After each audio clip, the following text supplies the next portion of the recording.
The light arrives here in lines, not floods. It cuts between the fence boards, laying itself down across the pale gravel in precise, warm stripes. This is a corridor defined by two vertical planes, sheer, quiet face of the home and the rhythmic broken barrier of the fence. The space feels like an afterthought given form, a passage not for people, but for light and air. The gravel holds the memory of footsteps without showing any, its raked stillness amplifying the silence. At the far end, the view is closed by greenery, a soft, blurred stop. You can hear the quality of the hush here. It's the sound of plaster warming in the sun and the faint, mineral scent of dry earth and herbs held close by the walls. Nothing moves within the frame. The composition is an exercise in restraint, a long, narrow volume of air and quiet, proving that an idea for a garden can be as simple as the management of light between two walls.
Enclosure is absolute. The sky is a geometric gift, a perfect blue square framed by the stark, pale edges of the walls. This is a room without a ceiling, where the only furnishing is the tree and the empty chair. The scale is intimate, almost protective. The walls feel less like a barrier and more like an embrace, holding this small patch of earth and sky apart from the world. The moss around the base of the tree is a lush, damp green, suggesting deep shade and moisture even on a sunny day. The chair is not an invitation, but a testament, a sign that someone does, or did, sit here to regard this singular, vertical life in the square of sky. The silence is profound, a hollow, resonant quiet born of stone and earth. The space holds its breath.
The garden exists on the edge of the interior, a living sill.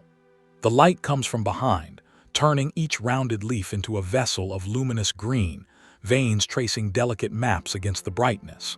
The thick glass of the window separates two kinds of quiet, the still air of the room and the still life of the leaves. There is no depth to search for here. The entire composition is a pressed, vertical meadow contained within the width of the steel tray. The black frame holds the chaos of form and rosette in a strict, rectangular order. This is possession of space through adjacency, a claim staked not on land, but on a ribbon of sunlight along an architectural line. It is a tiny, self-contained wonder viewed from a place of shelter, a still life of resilience and captured light.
This is a garden of threshold, a green pause between the private ascent of the steps and the public flow of the pavement.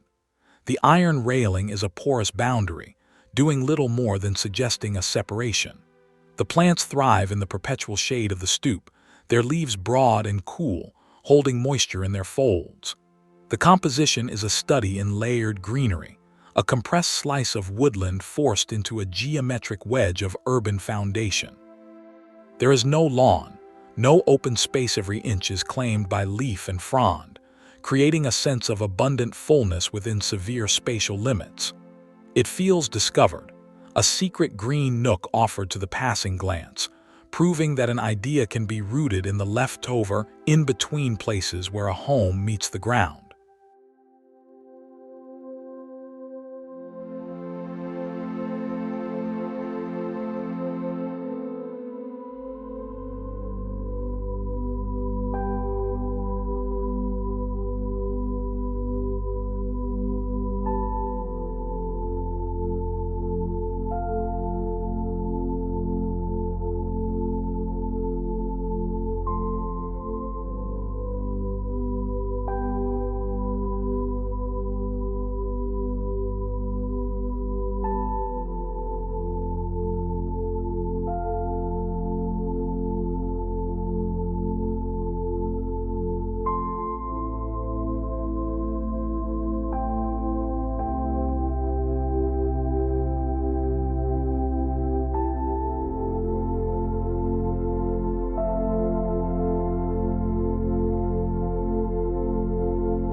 The platform elevates the garden, making it a stage. The sound here would be different: hollow tap of wood underfoot, the faint clatter of bamboo leaves, the utter silence of the stone water basin where the light gathers in a thin, reflective film. The space is defined by its containers, the pots, the basin, the very deck itself. Everything is lifted, curated, placed. The proximity to the shed wall provides a solid, textured backdrop of vertical wood siding. This is gardening as arrangement, as the composition of objects on a plane. The light is long and dramatic, emphasizing texture: red grain of the wood, the gloss of the ceramic, the rough porosity of the stone. It is a contemplative cell, a square of order where the elements are few, heavy, and silent.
This is a garden of descent, a capture of sky from below. The light is gray-green, filtered and softened by the distance it must travel and the grill that breaks it. The sound is dampened, a well-like acoustics of brick and soil. The green wall is a tapestry of survival, a vertical claim on a space that was never meant for life. The bench faces it directly, a seat for regarding this constructed breathing surface. The scale is deeply human, yet profoundly vertical. You feel both enclosed and drawn upward. The air is cool, smelling of damp brick and vegetal humidity.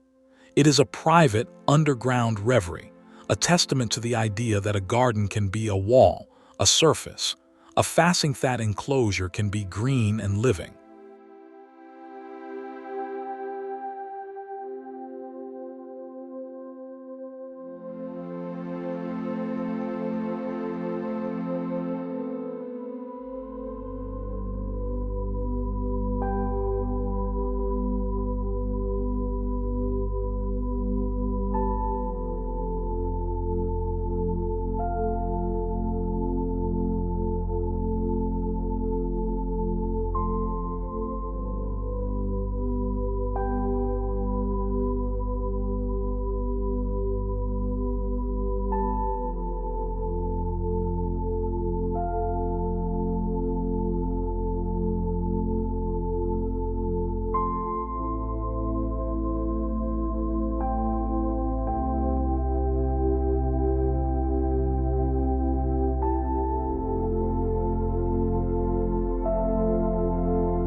The door is a proscenium.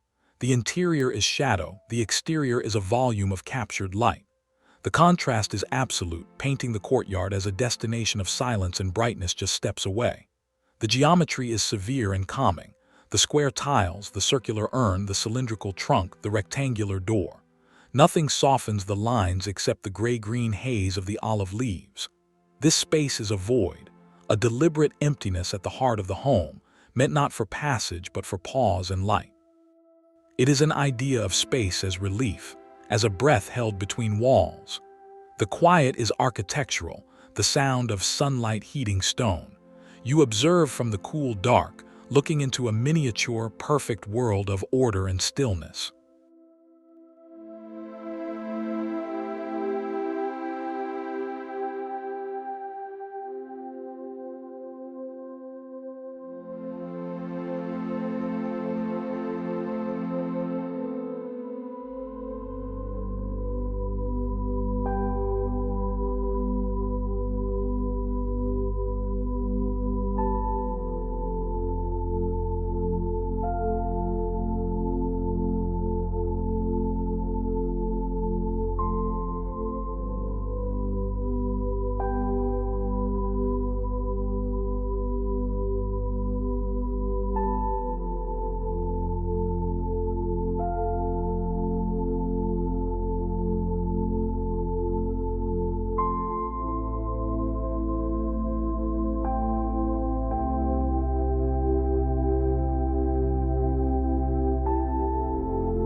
The garden exists in the air, a floating ribbon of color.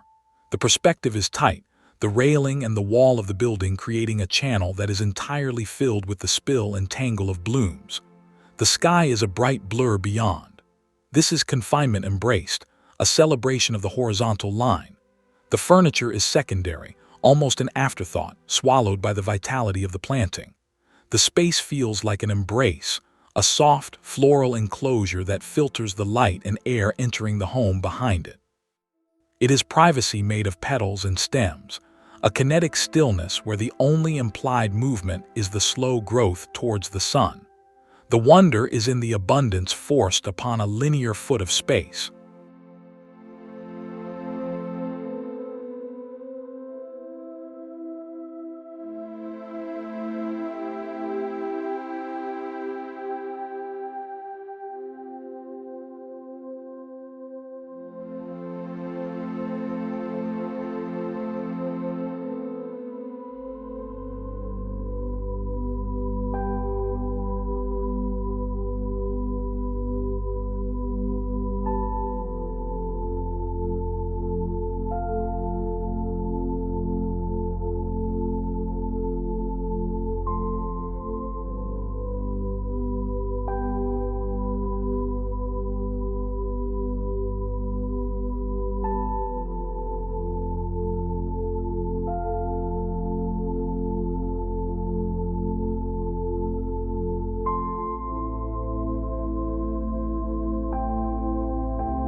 This is a garden of accident, of quiet takeover. The enclosure is absolutely a double wall, and a shed back create a triangular pocket of neglect that life has filled. The camera finds not a designed space, but a discovered one. The foxgloves are ephemeral giants in this tiny realm, their stems bowing under their own weight, touching the boundaries that contain them. The light filters through the tall flowers, spotting the damp, dark ground. There is no path here, no access. It is a scene purely for observation. The silence is the silence of undisturbed processes, of decay and growth happening in a hidden cup of space. It proves that an idea can be one of relinquishment, of allowing a small enclosure to become its own world.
The tree is the given, the unmovable center.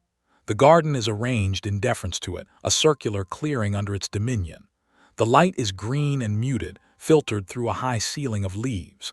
The space feels like a chamber, a subgrade room with a living roof. The bench is built into the narrative, a place to sit within the circle, surrounded by the soft, low shapes of shade plants.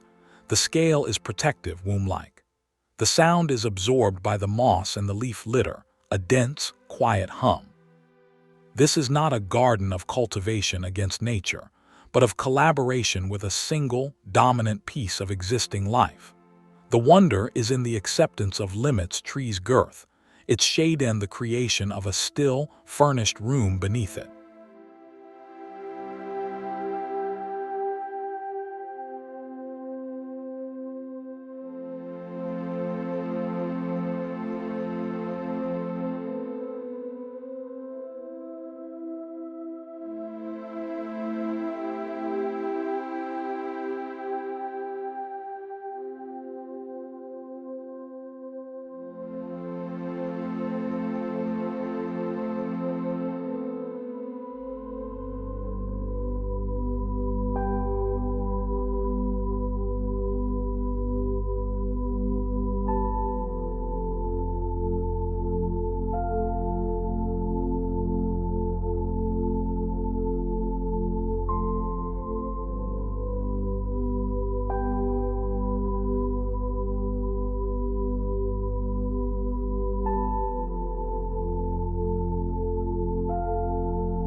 This is a garden of line and counterpoint.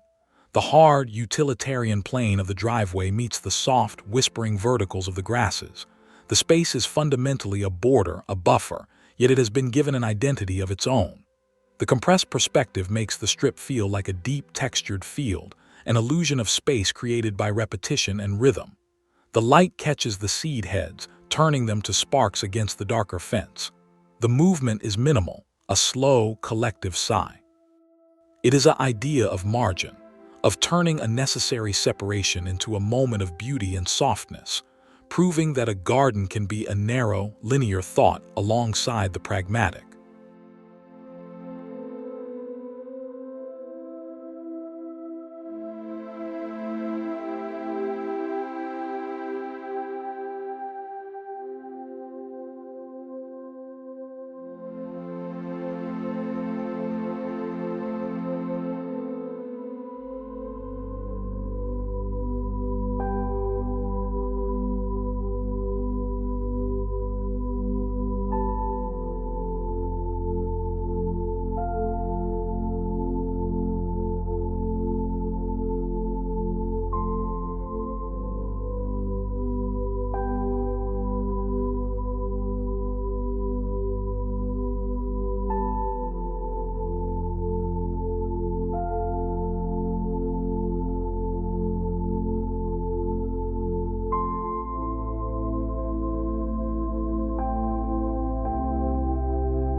The descent is ceremonial.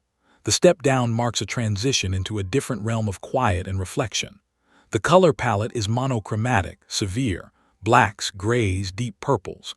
The still black water of the pool is the focal point, mirroring the square of sky above. This is a garden of abstraction, of shape and reflection rather than bloom and scent. The enclosure by the tall timber walls creates a sense of profound isolation, a chamber for thought. The silence here is thick, held by the water and the soft mulch. It feels less like a part of nature and more like a built room that happens to be open to the sky, a minimalist idea of a garden as a geometric, contemplative vessel.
The garden is a platform in the sky, defined by its edges.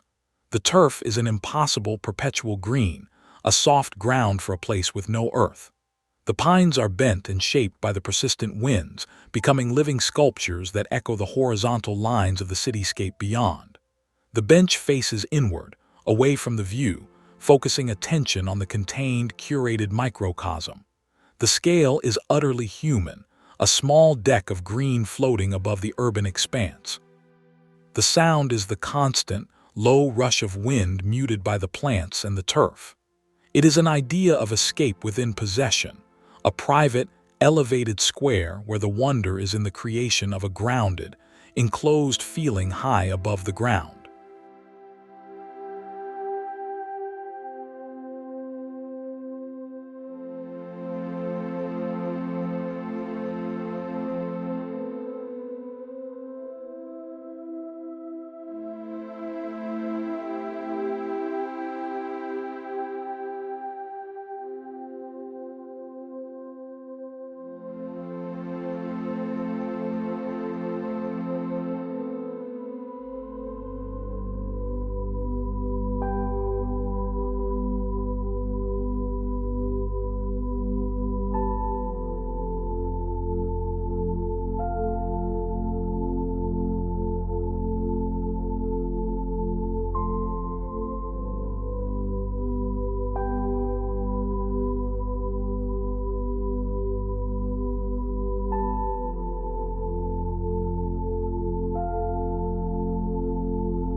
The garden is an arrival, a prelude to the threshold.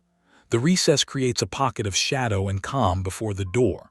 The planting is more texture than form, a carpet of fine black grass punctuated by the gray stones, all ordered and calm. The lantern's light is a warm pool against the cooling blue of dusk, not for illumination but for atmosphere. This space is a face, a composed and quiet greeting. The enclosure is gentle but definite, the walls of the recess holding the still air and the subtle sense of stone and damp earth. It is an idea of transition, of using a few square feet to slow the step and lower the gaze, to mark the passage from outside to in with a moment of compressed, silent nature.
The garden is a painting behind glass, framed and observed.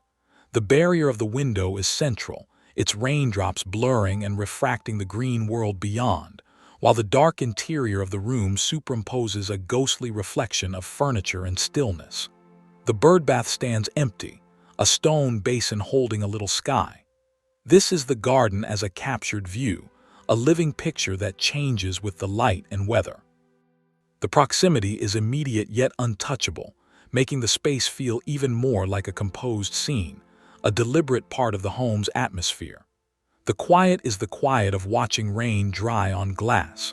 It is the final proof of the idea.